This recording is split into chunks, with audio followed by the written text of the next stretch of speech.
Ok, bon, c'est parti alors. Bien, merci à tous en tout cas de nous avoir rejoints ce matin pour ce webinaire. Nous avions fait il y a quelques mois maintenant la présentation de ce baromètre dans nos locaux. Donc, c'est un baromètre qu'on a élaboré sur la fin de l'année 2019 et qui est la 4e édition d'une suite qu'on a nommée les salariés et l'entreprise responsable, et conçu avec un cabinet partenaire qui s'appelle Des Enjeux et des Hommes. Et on a également fait appel à une société d'études, la société Occurrence, qui nous a aidé notamment sur la définition du panel pour que celui-ci soit représentatif.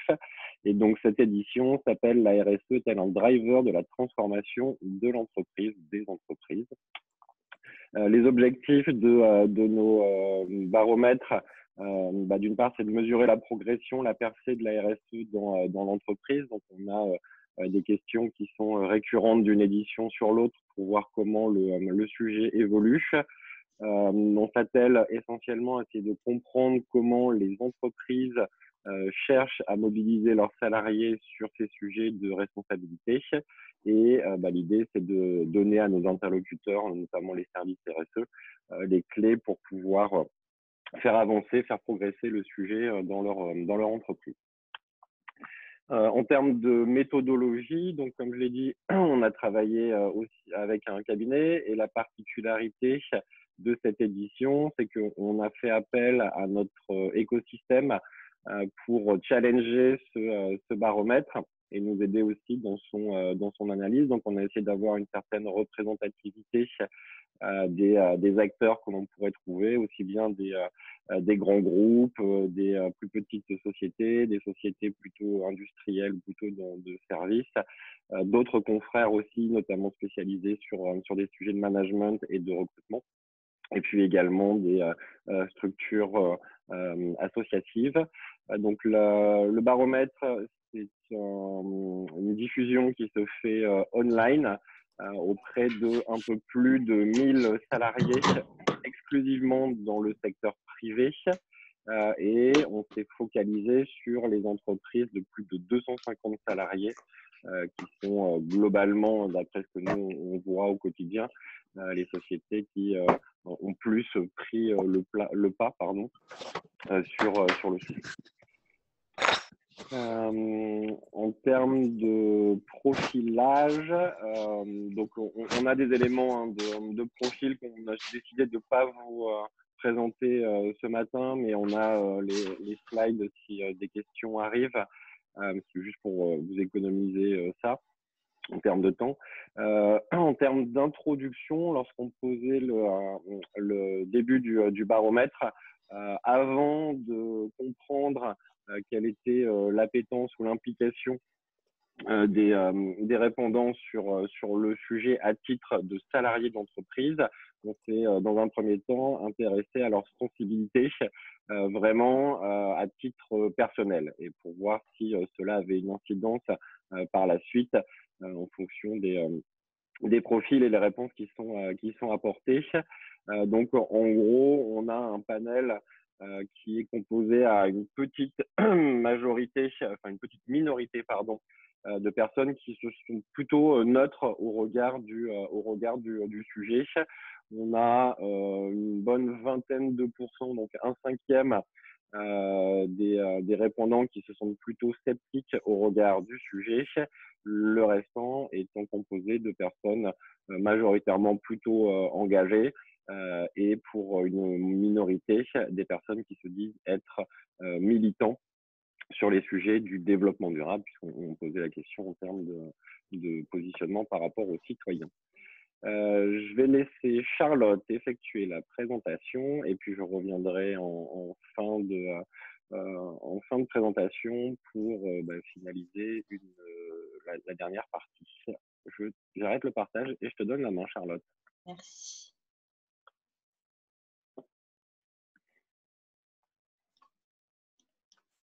Tu dois pouvoir la prendre normalement. Oui, partagé. Alors, est-ce que c'est bon pour vous? Super. Ok. Alors très bien, merci Benjamin pour cette introduction. On va directement rentrer dans le vif du sujet. Donc dans cette première partie, on a demandé aux répondants à l'enquête de donner leur appréciation de la RSE. Donc on leur a demandé à titre individuel quelle définition ils donnaient à la RSE, quel intérêt ils lui portaient et enfin, est-ce qu'ils s'impliquaient sur des sujets de RSE à titre individuel. Donc, premièrement, on leur a demandé quelle définition ils donnaient à la RSE. Donc, on leur a proposé 5 définitions et ils devaient choisir la bonne, entre guillemets. Ce qu'on remarque, c'est qu'il y a une amélioration et une progression encourageante par rapport au baromètre précédent concernant cette question. En effet, 54% des répondants ont donné la bonne définition de la RSE, c'est-à-dire la contribution de l'entreprise aux enjeux de développement durable. La réponse qui arrive en deuxième position est le respect de la réglementation et un comportement éthique. Donc, on a comme deuxième réponse quelque chose qui reste dans le champ de l'obligation. Et enfin, les réponses suivantes sont des réponses avec une vision assez partielle, c'est-à-dire que les répondants ont tendance à voir la RSE sous un seul prisme, c'est-à-dire sous le prisme environnemental, sous le prisme social ou alors encore sociétal. Donc, de manière générale, on voit quand même une nette progression par rapport aux éditions précédentes. Donc, c'est assez encourageant. Après la définition, on leur a demandé quel intérêt ils portaient à la RSE à titre individuel. Et ce qu'on remarque, c'est que 86% d'entre eux sont davantage intéressés par la RSE qu'auparavant. Donc, on marque également une nette progression par rapport à avant. Ça peut se comprendre par le contexte actuel. Donc, évidemment, avant la crise, on voyait voir une montée en puissance des préoccupations sociétales, c'est-à-dire que les individus, à titre personnel, sont beaucoup plus sensibilisés au quotidien par ces sujets, via l'actualité par exemple. On a beaucoup entendu parler dernièrement, à titre d'exemple, des marches du climat ou du manifeste pour un réveil écologique. C'est des démarches et des actions qui ont tendance à sensibiliser l'opinion citoyenne et donc les individus à titre personnel. Donc, en fait, on ressent les conséquences dans cette question et dans l'intérêt croissant que portent les individus à la RSE. Ensuite, est-ce qu'ils sont prêts à s'impliquer davantage? Donc, ils s'intéressent de plus en plus au sujet qui a trait à la RSE, mais est-ce qu'ils sont prêts à s'impliquer? Eh bien, oui, à hauteur de 70%. Pardon, je bouge juste. À hauteur de 70%, les répondants sont volontaires et veulent s'impliquer davantage dans des sujets de RSE dans leur entreprise. Alors, on a plusieurs types de réponses. En effet, ce qu'on voit, c'est que 31% des répondants sont prêts à s'impliquer sur des actions ponctuelles dans leur entreprise. Donc, on peut notamment parler d'actions ponctuelles lors de la semaine du développement durable ou lors de la semaine zéro déchet. 20% d'entre eux veulent véritablement intégrer la RSE dans leur mission quotidienne et dans leur métier. 19% d'entre eux voudraient jouer un rôle actif, c'est-à-dire par exemple être ambassadeur au sein d'un réseau de correspondants sur les sujets de RSE. Voilà, donc on voit également une progression et des réponses qui sont assez positives sur cette question. Pourquoi les salariés veulent s'impliquer davantage? On leur a demandé de choisir 2 raisons principales. On a 2 types de réponses en fait sur cette question. On a la réponse qui concerne la raison d'être individuelle d'un côté et les réponses qui concernent la raison d'être de l'entreprise de l'autre côté. Donc, on l'a bien noté sur cette slide, vous le voyez ici. Les motivations sont plus égaux qu'égaux. Ce qu'on voulait dire, c'est que les employés, on le voit, à hauteur de 45%, veulent donner aujourd'hui plus de sens à leur travail et à hauteur de 25% veulent développer leurs compétences personnelles et professionnelles. Donc, on voit bien que ce sont des motivations qui attirent à l'ego de l'individu et à sa raison d'être personnelle. Vous le voyez, de manière générale, les nouvelles générations veulent… les millennials, comme on les appelle, veulent trouver un travail qui leur correspond, une entreprise qui a les mêmes valeurs qu'eux, ce qui va consister en fait à donner plus de sens à leur mission quotidienne. Et on le ressent ici dans les réponses à ces questions. Et de l'autre côté, à hauteur de 39%, vous avez la réponse contribuer à des grands enjeux qui dépassent le cadre de l'entreprise, donc des motivations qui sont cette fois-ci éco, donc tournées écologie. Voilà, donc on voit vraiment les deux types de réponses. Ce qu'il faut retenir, c'est que les employés sont prêts aujourd'hui à s'impliquer pour participer à la montée en puissance des grands enjeux qui dépassent le cadre de l'entreprise, mais également pour des raisons plus personnelles et professionnelles, c'est-à-dire pour donner plus de sens à leur travail. Par rapport aux éditions précédentes, on n'avait pas posé exactement cette question, donc on n'a pas fait la comparaison sur cette slide parce que les réponses n'étaient pas exactement les mêmes, mais ce qu'on a pu remarquer, c'est que la réponse contribue à des grands enjeux qui dépassent le cadre de l'entreprise. C'est une réponse qui a beaucoup plus de votes, entre guillemets, par rapport aux éditions précédentes. Donc la raison d'être de l'entreprise est également en train de prendre de l'importance et on le verra également par la suite et à la fin de ce baromètre. Donc, on était sur la question, sur des questions de définition et d'intérêt que portaient les individus à la RSE. Maintenant, on leur a demandé quelles étaient leurs visions de la RSE dans leur entreprise, c'est-à-dire quelle perception ils avaient de la RSE au sein de l'entreprise dans laquelle ils travaillaient. Premièrement, on leur a demandé quelles étaient les raisons de l'engagement de leur entreprise. Donc, on leur demandait de choisir deux réponses. Plusieurs choses sont importantes dans cette slide. La première, c'est la conformité réglementaire. En effet, on voit aujourd'hui que les employés considèrent que leur entreprise s'engage en RSE parce que ça représente un risque pour l'entreprise, ça représente une obligation, d'où les 34% de réponses à la conformité réglementaire. On voit aussi que c'est une question d'image de marque, peut-être d'attractivité et aussi de compétitivité avec la réponse suivante, donc répondre aux attentes de certains clients. Voilà, donc c'est comme vous le voyez sur cette slide, donc vous avez mis en marron ce qui représente un risque pour l'entreprise. Donc aujourd'hui, on est toujours quand même dans le champ de l'obligation et dans le champ de la conformité réglementaire. Cependant, la réponse de la conformité a perdu des points par rapport à l'édition précédente de 2017. Donc, elle quitte, on le voit, d'année en année, petit à petit, le champ de l'obligation réglementaire et également de l'effet de mode, comme on l'a remis sur la slide. Cependant, on ne voit pas vraiment d'effet de vase communicant avec les réponses qui sont ici en bleu, donc donner du sens et développer la fierté d'appartenance à l'entreprise et développer de nouveaux marchés, améliorer la performance économique. On pourrait penser qu'aujourd'hui, les répondants ne voient plus la RSE comme une obligation, mais plus comme une opportunité. Malheureusement, ce qui ressort de ce baromètre, c'est que ce n'est pas vraiment le cas. Il n'y a pas de vase communicant.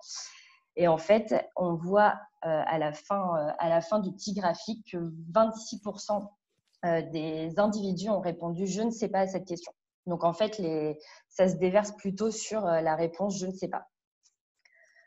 De manière générale, on voudrait être positif quand même sur cette question et se dire que petit à petit, on voit de moins en moins la RSE comme une obligation et plus comme une opportunité pour l'entreprise. Malheureusement, et on le verra aussi dans les slides suivantes, les employés ne savent toujours pas pourquoi leur entreprise s'engage. Alors, ça peut déjà s'expliquer par la réponse à cette question. La démarche se résume encore souvent à des actions ponctuelles. Donc, on leur a demandé quel était le niveau d'engagement cette fois de leur entreprise, comment, de manière concrète, leur entreprise s'implique sur les sujets de RSE. Alors, une réponse qui est assez surprenante, qui nous a assez surpris et qui est assez décevante, c'est que 45% des individus, des employés ne savent pas ce que fait leur entreprise en matière de RSE. C'est énorme, c'est surprenant. Ça peut venir de plusieurs choses. Est-ce que leur entreprise ne fait rien? Ça peut être ça, effectivement. Leur entreprise peut-être met en place des actions concrètes, mais ne communique pas dessus, donc les employés ne sont pas au courant. Est-ce que les employés ne perçoivent pas certaines actions comme des actions tournées vers les enjeux de RSE? C'est aussi possible parce qu'on voit qu'on a un déficit sur la définition de la RSE, donc peut-être qu'ils ne perçoivent pas les actions RSE comme telles. Voilà, ça peut être expliqué par plusieurs raisons. On n'a pas le détail, en tout cas, nous, sur cette réponse, mais les 45%, en tout cas, sont à noter. 24% affirment que leur entreprise agit via des actions ponctuelles, sociales et environnementales. Voilà, donc on est sur une réponse où on voit bien que ce ne sont pas des actions qui vont changer le business model de l'entreprise, des actions qui vont être transformatives pour l'entreprise. Seulement après, la RSE, on peut dire que se traduit par une vraie démarche, voilà, dans seulement 26% des entreprises, et ce sont toutes les réponses qui suivent. Donc, l'entreprise met en place une vraie démarche, change complètement son business model pour offrir une nouvelle façon de produire ou de penser. Voilà, donc 26% seulement répondent que la RSE est entre guillemets transformative. Et d'ailleurs, on le voit dans les réponses ici. On a demandé aux répondants comment ils percevaient le changement opéré par la RSE. Donc évidemment, elle n'a pas de portée transformative parce que les actions restent des actions ponctuelles. Donc 15% affirment que les actions mises en place transforment profondément l'entreprise dans ses choix stratégiques, ses acquisitions ou son organisation. 56% d'entre eux affirment que la RSE touche seulement certaines fonctions. Voilà, donc ce sont des chiffres qui sont assez parlants et qui sont à retenir. 15% des salariés identifient des changements profonds dans leur entreprise. Mais alors, comment changer cela? Comment faire que la RSE devienne transformative pour l'entreprise? Pour les employés, l'impulsion devrait venir d'en haut, entre guillemets. C'est-à-dire qu'ils ont une forte attente envers la direction générale et les managers pour placer la RSE comme une priorité. 74% d'entre eux affirment que l'impulsion en matière de RSE doit venir de la direction générale et 46% d'entre eux affirment que l'impulsion doit venir des managers. Donc, il y a une attente forte, effectivement. On reviendra un petit peu plus en détail là-dessus après, mais juste pour vous montrer. Donc, on a une attente importante envers la DG et les managers. Donc là, on leur a demandé comment ils percevaient la direction générale dans l'avancée des projets sur des sujets de RSE. Les répondants estiment que la direction générale soutient à hauteur de 62% des projets de RSE. Donc, c'est un chiffre qui est assez encourageant et qui répond aux attentes des salariés sur ce sujet. Seulement, on remarque après quand on demande quelle perception ils ont de leur manager ici, quel rôle joue votre manager direct dans la diffusion de la RSE. 14% des managers directs sont perçus comme acteurs, voire comme vrais moteurs dans la diffusion de la RSE. Encore une fois, c'est un chiffre assez parlant. Donc, on voit que la direction générale est plutôt aidante, porte ces sujets. Seulement, le relais ne se fait pas véritablement par les managers. Donc, les managers sont quand même le lien entre la direction générale et les collaborateurs. Et on voit qu'il y a une problématique entre ces deux relais. On va le voir plus en détail après. On va essayer d'expliquer pourquoi.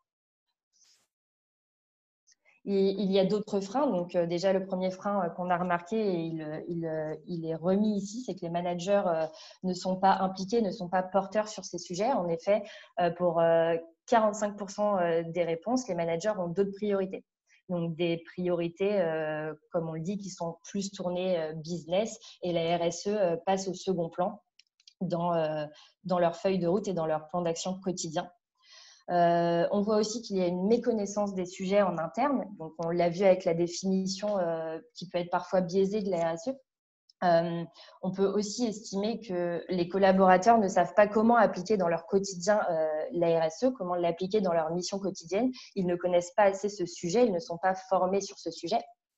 On a aussi des freins qui sont assez classiques, le manque de moyens dédiés, donc le manque de temps alloué, le manque de budget, parfois aussi le manque d'objectifs qu'on donne aux employés sur ces sujets et donc ce manque de moyens ne donne peut-être pas envie aux collaborateurs et ne donne pas les moyens, comme la réponse le dit, d'avancer sur ces sujets.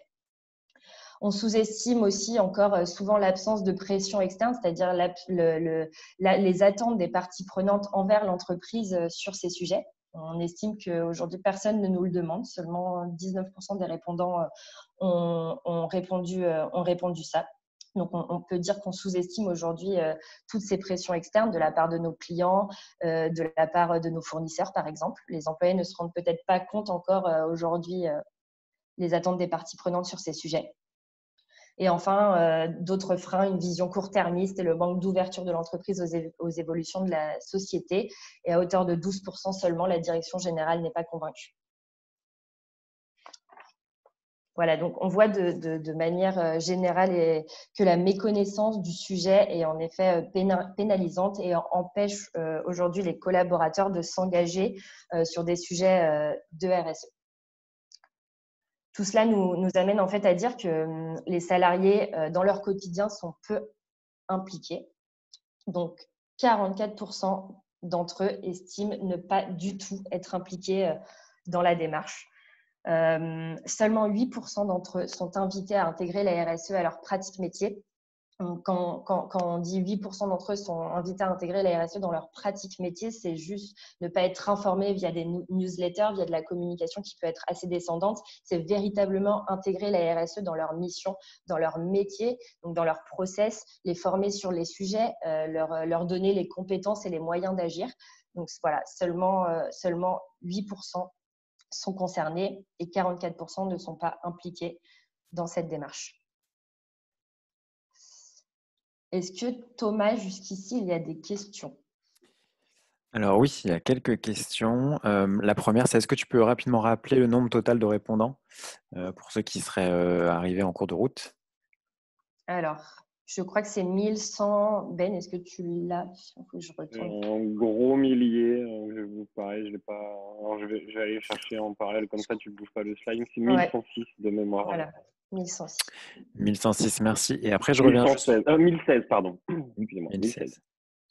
Merci. Et je reviens sur une des premières slides où on parle, où on parle de l'intérêt croissant des salariés pour la RSE. On parle de 86% qui sont intéressés davantage à la RSE qu'il y a quelques années. Est-ce qu'on a noté une évolution entre l'intérêt le pourcentage d'intérêt cette année et les années précédentes?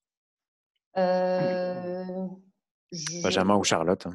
Ouais, la question n'était pas posée avant. En fait, autant pour moi, j'aurais dû vous le préciser en début de baromètre. De temps à autre, vous voyez des petits pictos qui accompagnent les graphiques, des pictos ou des flèches vers le haut, vers le bas.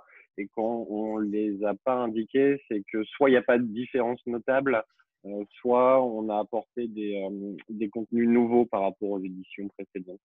Mais si on fait une analogie avec d'autres questions, même si elles n'étaient pas directement liées, oui, effectivement, il y a une assez grosse montée en puissance au moins de l'intérêt pour le sujet.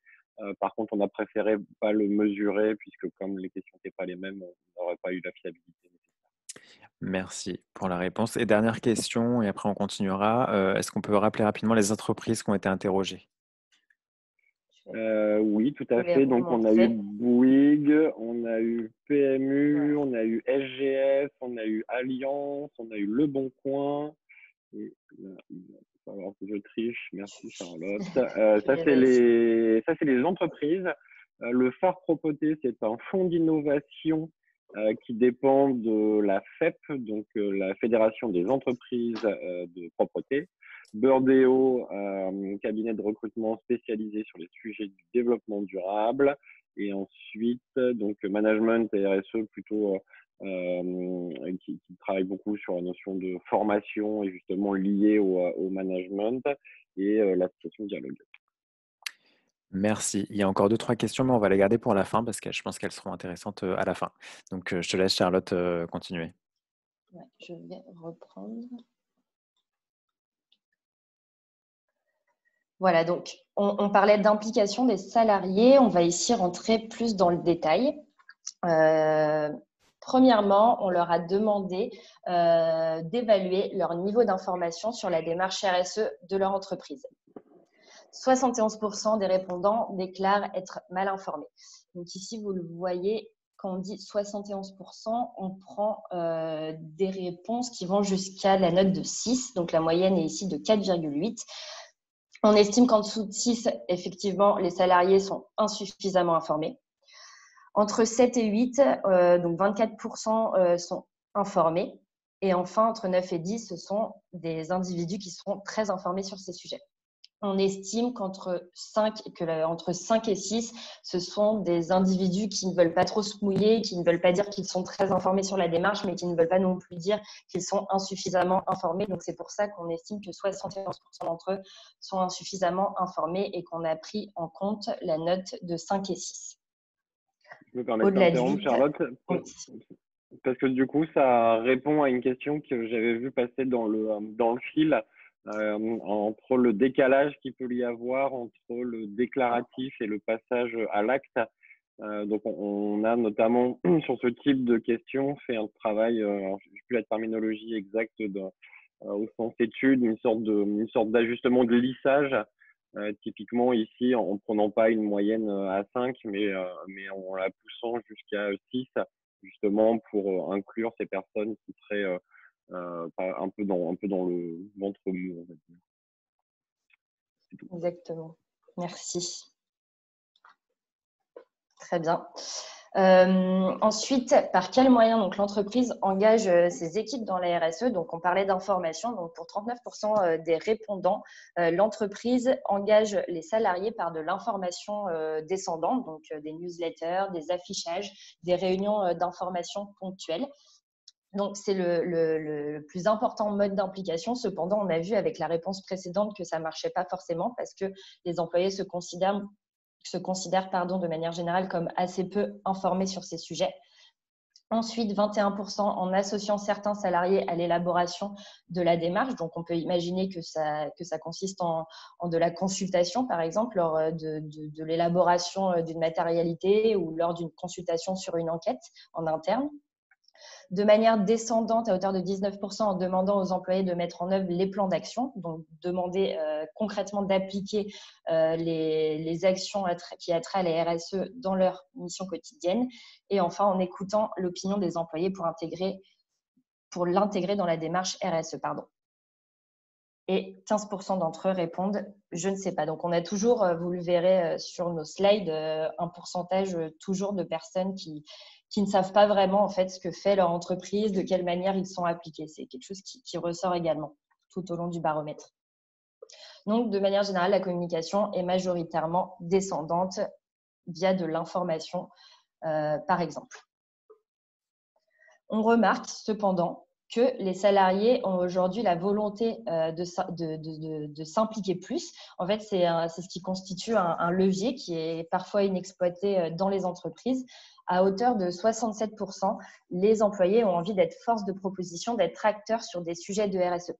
On l'a vu auparavant, malheureusement, ils ne sont pas assez impliqués. Pourtant, ils veulent être acteurs sur ces sujets. Donc, c'est un levier inexploité par les entreprises et qui est aujourd'hui à prendre en considération. Les employés ont envie de participer et d'élaborer de manière collective la stratégie RSE de l'entreprise. Un autre levier d'action, la formation. En effet, on leur a posé la question de la formation au cours des 3 dernières années. Quel type de formation ils ont suivi? Est-ce qu'ils ont eu accès à des formations sur des sujets de RSE? On remarque que 93% des salariés n'ont pas reçu de véritable formation RSE. Quand on dit vraie formation RSE, c'est-à-dire une formation donc, qui va aborder tous les sujets de RSE, et on va montrer aux salariés comment impliquer de manière quotidienne et dans leur mission les sujets des RSE. Donc, comment l'intégrer véritablement à leur métier. C'est ça qu'on considère être une véritable formation. Seulement pour 93% des salariés, c'est le cas. 65% d'entre eux répondent non. 14% d'entre eux répondent oui, mais c'est plutôt une sensibilisation. 14% d'entre eux répondent oui, j'ai été formé, mais seulement sur certains volets de la RSE. 5% oui, via une formation sur tous les grands enjeux. Et enfin, 2% via une formation qui allait jusqu'à la manière de l'intégrer à mon métier. Voilà ce qu'on appelle une vraie formation ici. Ça se retranscrit également donc dans la durée de la formation. La durée cumulée des formations, on l'estime à peu près à moins d'une journée pour traiter ces enjeux, pour traiter de la démarche maison et des implications métier. On considère que c'est pas assez. En fait, moins d'un jour, on comprend pourquoi on ne réussit pas à aborder tous les sujets qui a trait à la RSE et comment on peut comment en fait, on n'arrive pas à leur expliquer comment l'intégrer dans leur métier au quotidien.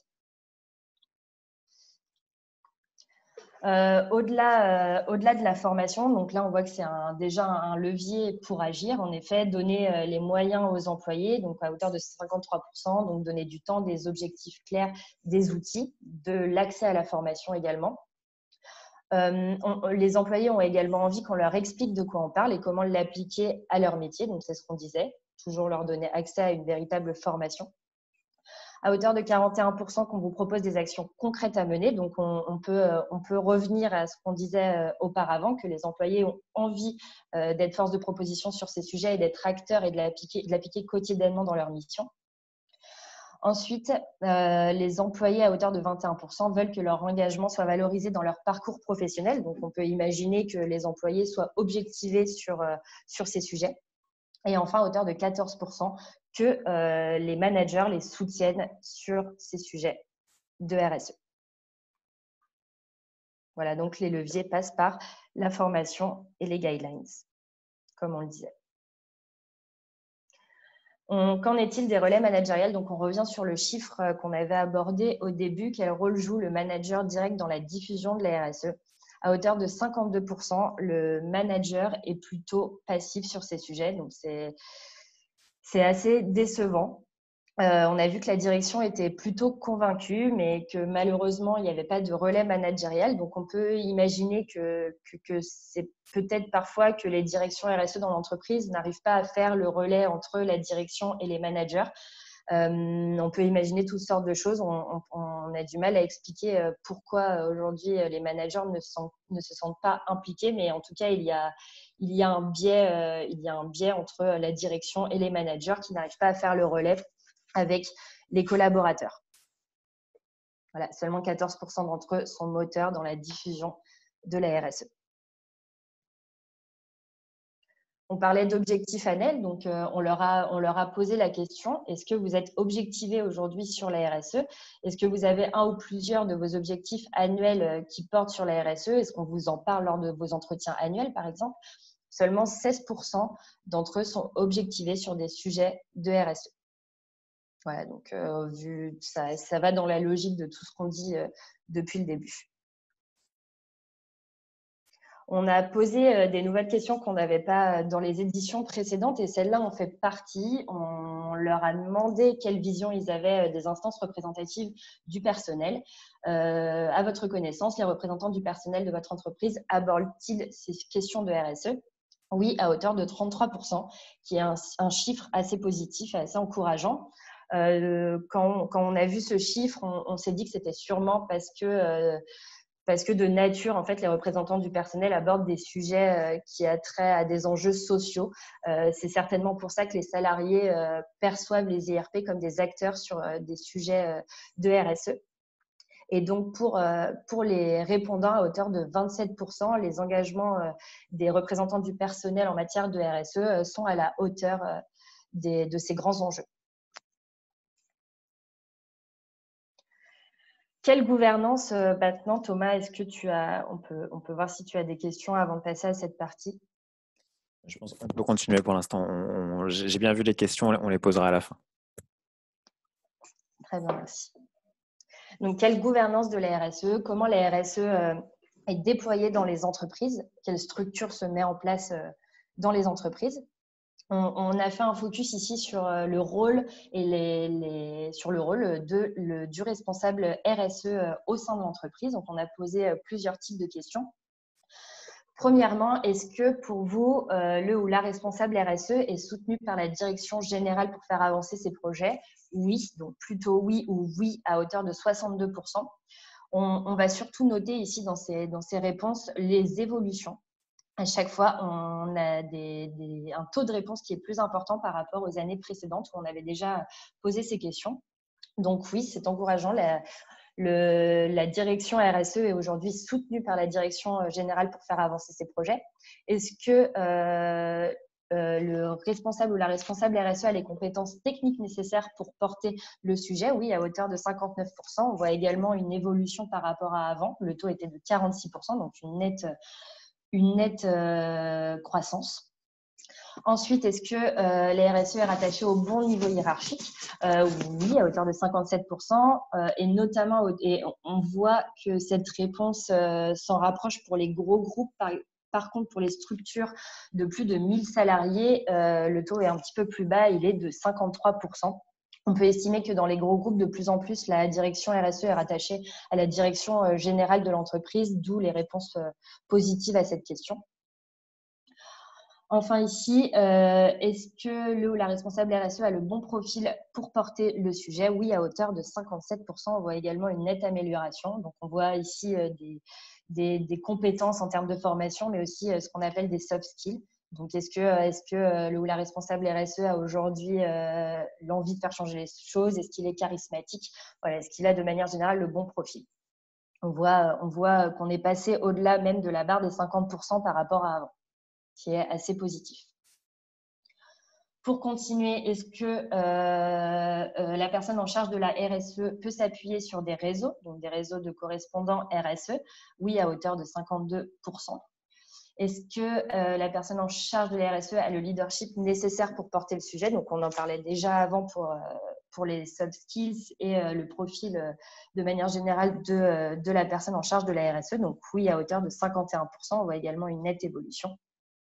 Et enfin, la seule réponse où malheureusement on a une diminution par rapport à l'édition précédente, est-ce que la personne en charge de la RSE au sein de l'entreprise dispose des ressources nécessaires? Donc, est-ce qu'elle a du staff? Est-ce qu'elle a assez de temps? Est-ce qu'elle a assez de budget alloué à ces sujets? Malheureusement, ce pourcentage a diminué de 2%.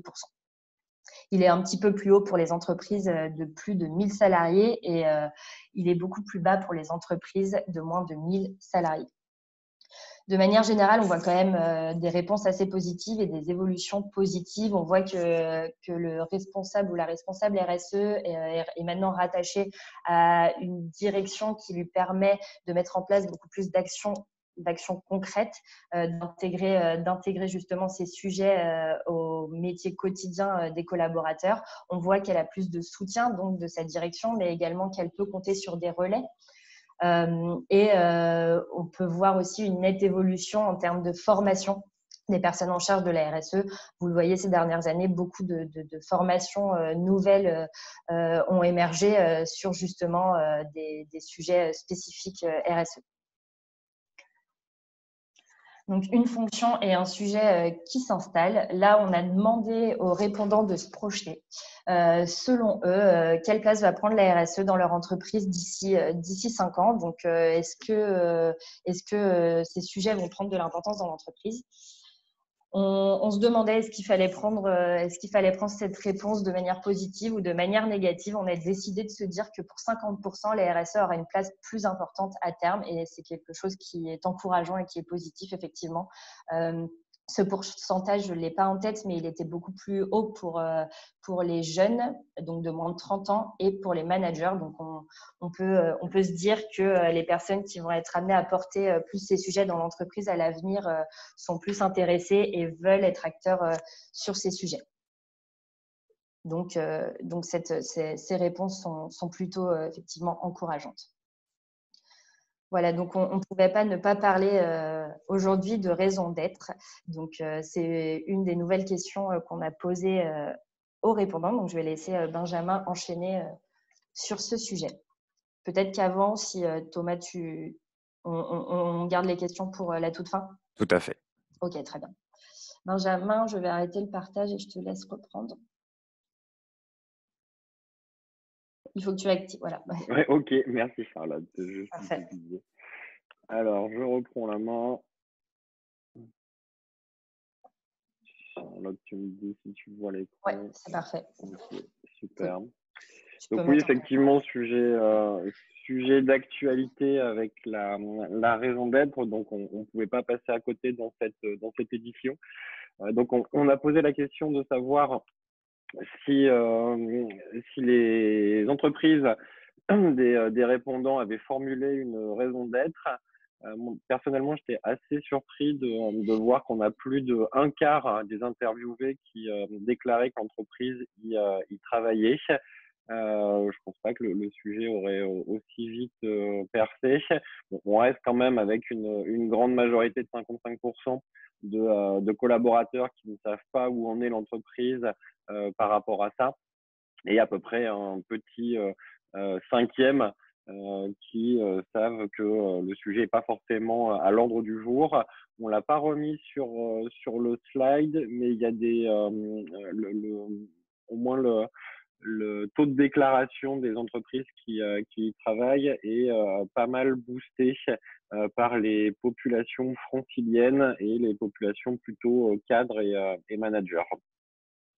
Non, le bouton espace ne marche pas. Donc ensuite, on a demandé quelle était la vision ou l'opinion des salariés d'entreprise sur ce sujet de la raison d'être. On y voit quand même une fois de plus de la méfiance, notamment par aux exercices de communication. Donc, on a parlé pendant pas mal de temps et on en parle encore de greenwashing. Y a-t-il pas un risque qu'on ait un whitewashing qui apparaisse également, puisque un tiers des salariés répondent que c'est une opération qui est vraiment marketing. On peut rajouter à ça en comparaison plus exactement, avoir plutôt une certaine crédibilité qui positionne la raison d'être comme vraiment une créatrice de sens. Nous, on a l'habitude de dire que c'est un peu la colonne vertébrale d'une stratégie RSE. Donc, voilà, on voit les 31-33% qui se challenge. La notion aussi de raison d'être au sens intérêt général, où on sent que cette formulation de raison d'être aide à sublimer les objectifs purement financiers, et on va y retrouver la notion d'objet social de l'entreprise au service de l'intérêt général. Et puis une très petite partie qui déclare que la raison d'être d'une entreprise, c'est de créer de l'emploi. Donc, une vision assez simple, mais réelle. Beaucoup disent que l'objet d'une entreprise, c'est de durer plutôt que de performer, donc avec des visions beaucoup plus long terme que court-termistes. Et la notion de création d'emploi va complètement dans ce sens. Je vais demander à Thomas, qui est le maître du temps de Médunier, pour me dire si on en reste là ou si on passe aux questions, bien sûr. Juste, c'est vrai qu'avant, j'ai vu beaucoup de questions sur qu'entendez-vous par raison d'être. Peut-être expliquer, voilà, Benjamin, ce qu'est la raison d'être. Ok, alors la question était plutôt posée dans le sens de ce qu'on pourrait retrouver notamment en actualité française avec la loi Pacte. En gros, la raison d'être, c'est l'objet social de l'entreprise qui intègre les notions socio-environnementales dans la création de valeur, au-delà de la création de valeurs financières uniquement.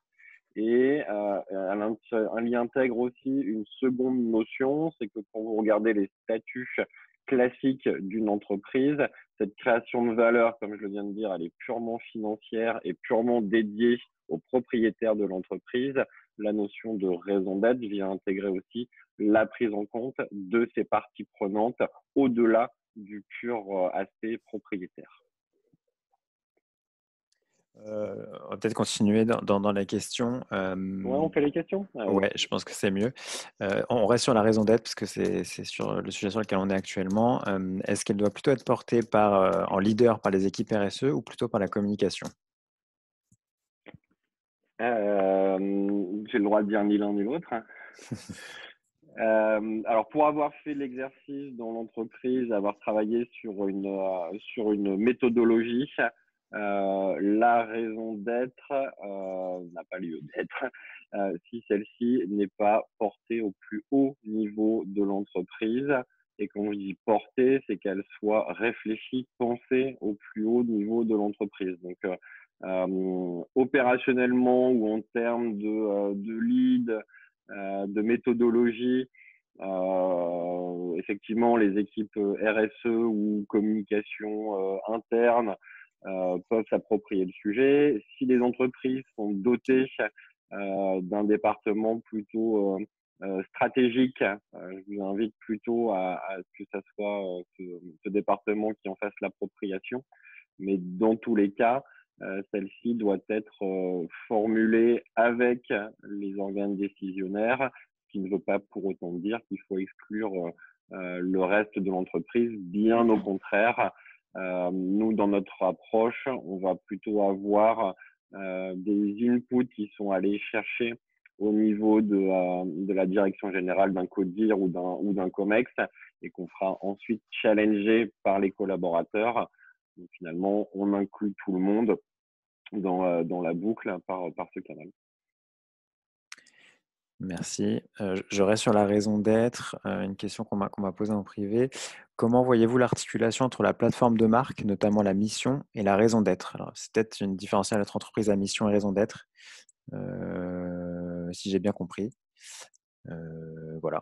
Comment voyez-vous Ouais, l'articulation entre la plateforme de marque, notamment la mission, et la raison d'être? tout à fait. C'est une question hyper intéressante. Alors, c'est dommage parce que si je l'avais anticipé, ou j'irai la chercher pendant qu'il y a une autre question, parce qu'on a un graphique qui représente vraiment comment est-ce que tout ça cohabite. Globalement, pour moi, ce sont deux éléments séparés, mais qui viennent s'entrecouper. Dans le sens où la plateforme de marque est plutôt un sujet marketing, donc plutôt lié aux produits et aux services.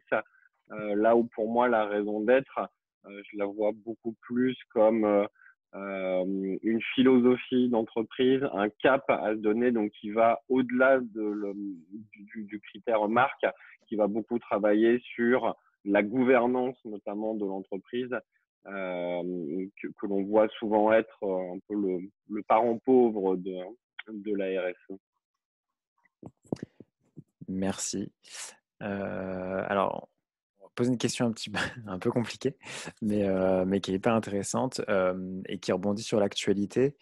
Donc avec voilà, le coronavirus et l'actualité qu'on connaît aujourd'hui, quelle est selon vous, quelle est votre réflexion sur l'évolution possible de l'intérêt des collaborateurs sur la RSE, de leur perception de son importance et par ailleurs sur les mesures de RSE concrètes qui peuvent être mises en œuvre par les entreprises?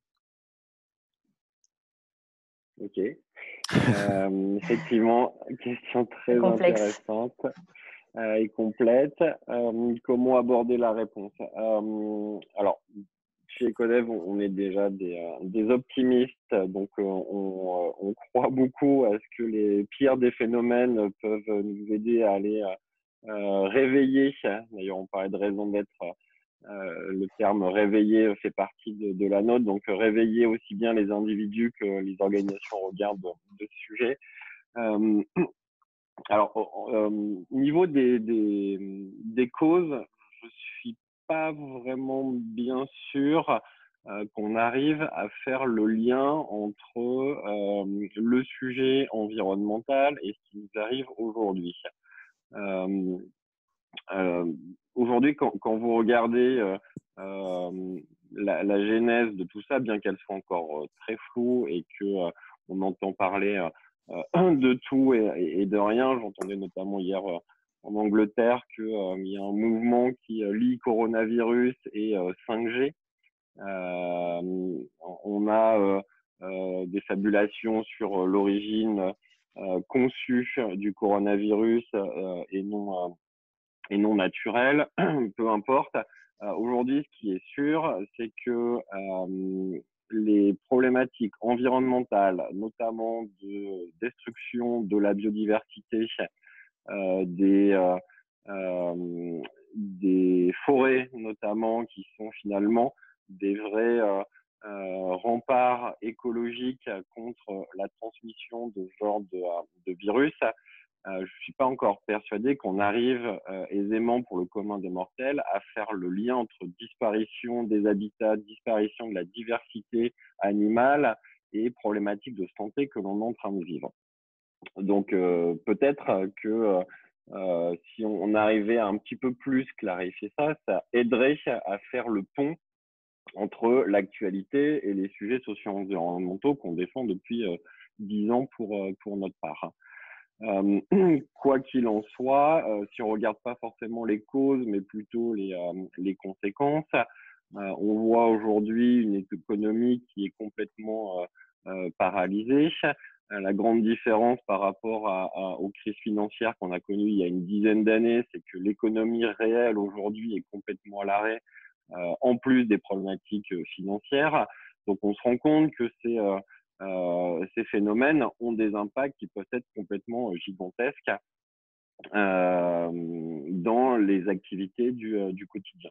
Donc, j'aurais tendance à dire que quand on va avoir passé en gros 1 mois ou plus à réfléchir chez soi confiné, on va ressortir avec un regard différent sur la situation et j'ose espérer qu'on va ne pas repartir tête baissée dans le business as usual pour relancer l'économie, mais qu'on va pouvoir prendre un petit peu de recul pour pas faire les mêmes erreurs avec les mêmes personnes. Par contre, je ne suis pas devant et je mise sur notre responsabilité à tous pour qu'il n'en soit pas ainsi.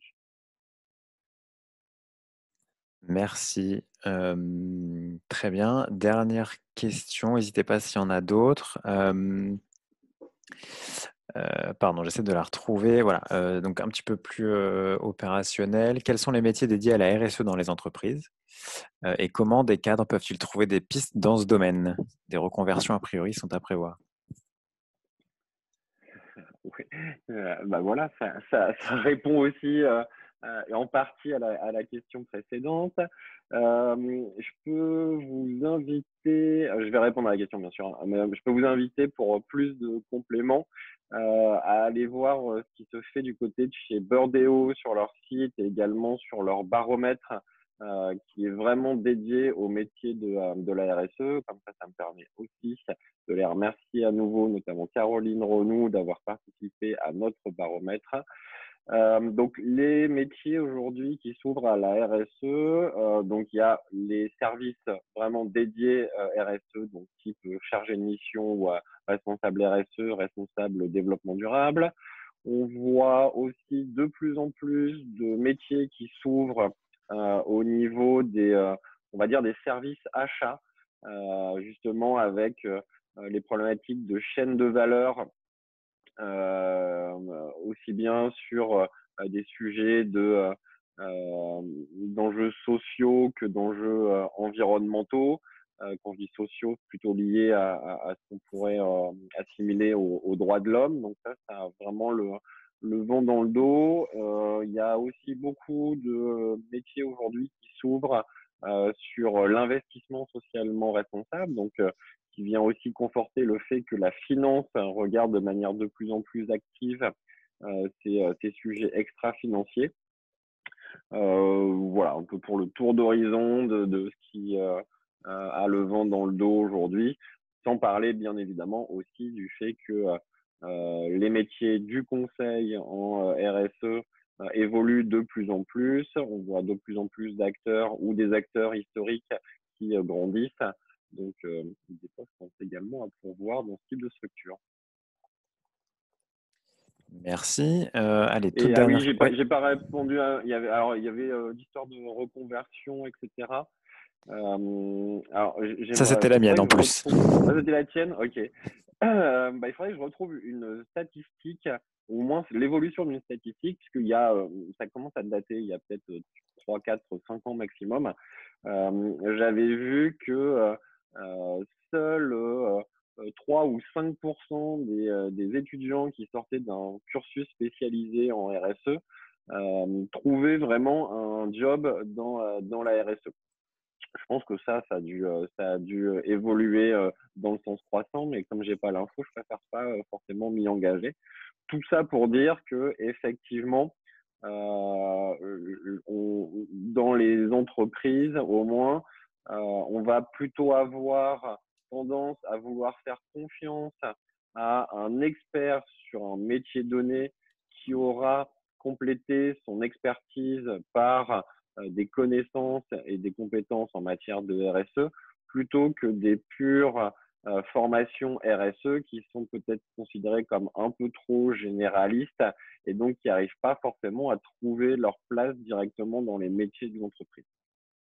C'est aussi un autre constat et qui n'est pas forcément déconnant dans le sens où on est là pour faire évoluer les métiers et je pense que notre baromètre le montre plutôt pas trop mal.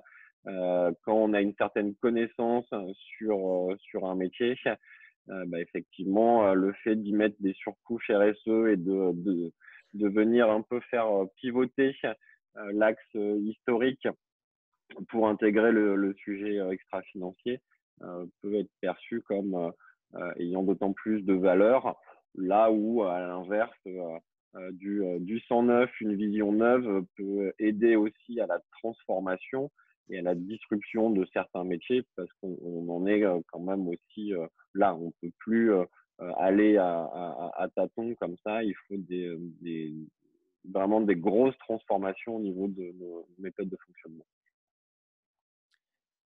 Merci. On peut peut-être garder les 5 petites minutes de rab et en prenant les 2 minutes jusqu'à 10h05 avec une dernière question. Est-ce qu'on aurait des formations RSE à recommander à destination des managers ou des salariés? Et question annexe, en cette période de confinement, comment on pourrait initier les équipes à la RSE? Voilà. Ok. Alors, est-ce qu'il y a des formations à recommander? Je vais vous donner notre expérience personnelle. Il y a quelques temps, on avait des cursus de formation un peu sur étagère. On va dire plug and play qu'on animait en format inter-entreprise. Aujourd'hui, on travaille très peu à travers ce type de formation, dans le sens où on va plutôt travailler sur vraiment de l'ingénierie spécifique liée à tel ou tel contexte, parce que chacune des entreprises n'a pas forcément les mêmes objectifs, n'a pas forcément les mêmes ambitions, n'a clairement pas aussi les mêmes secteurs d'activité. Et on pense qu'il est vraiment, vraiment, vraiment important de profiter de ce temps de formation et de bande passante disponible pour pouvoir raccrocher très clairement le sujet business de l'entreprise et la RSE. Et d'ailleurs, quelque chose qui m'a vraiment choqué dans ce baromètre, c'est la question posée au manager, pourquoi est-ce que le manager ne s'approprie pas le sujet RSE? Il est focalisé sur autre chose et notamment sur le côté business, ce qui montre très clairement qu'on n'a pas fait le lien entre les deux. Et tant qu'on ne fera pas le lien entre les deux, on fera de la RSE cosmétique, mais on ne fera pas de transformation. Donc très clairement, je suis pour travailler sur des formations spécifiques dédiées aux entreprises. Et il y avait un autre bout de question là-dedans. C'était sur Qu'est-ce en qu'on fait période pour de le confinement. confinement? Ouais. Pour les Qu'est-ce initiés. qu'on fait en période de confinement? Thomas, tu pourras partager le lien sur les MOOC Ouais. qu'on a diffusés sur l'intranet récemment. Donc, il y a quelques MOOC intéressants qui peuvent se passer. Je ne sais pas si le Sully-test est tout réservé aux étudiants ou si en période de confinement, ils l'ont ouvert à d'autres. Mais si quelqu'un peut avoir l'accès au Sully-test, ça peut être aussi intéressant pour s'acculturer. Très bien, merci. Alors, je ne sais pas s'il y a un mot de conclusion, sinon je peux le faire très rapidement. C'est un mot de conclusion très opérationnel. Déjà, vous remercier tous pour votre présence. J'espère qu'on a pris toutes les questions, je crois que oui. Sinon, si besoin, on reste à votre disposition par mail ou autre pour y répondre. On va vous envoyer la présentation ainsi que l'ensemble des résultats de l'enquête par mail à la suite de ce webinaire. Et voilà. Je crois que j'ai à peu près tout dit de mon côté. Si vous avez des choses à rajouter, Benjamin ou Charlotte, n'hésitez pas. Sinon, c'est tout bon.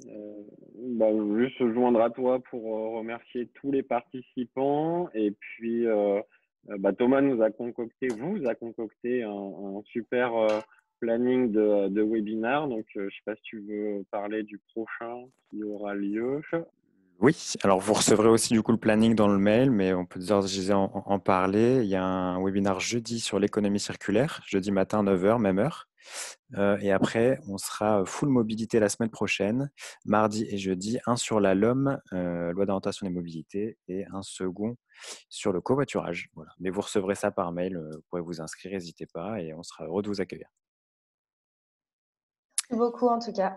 Merci à vous et faites attention à vous. Merci Charlotte, merci tout le monde. Merci à très vite. beaucoup. Portez-vous bien. Bonne Au revoir. journée. Au revoir.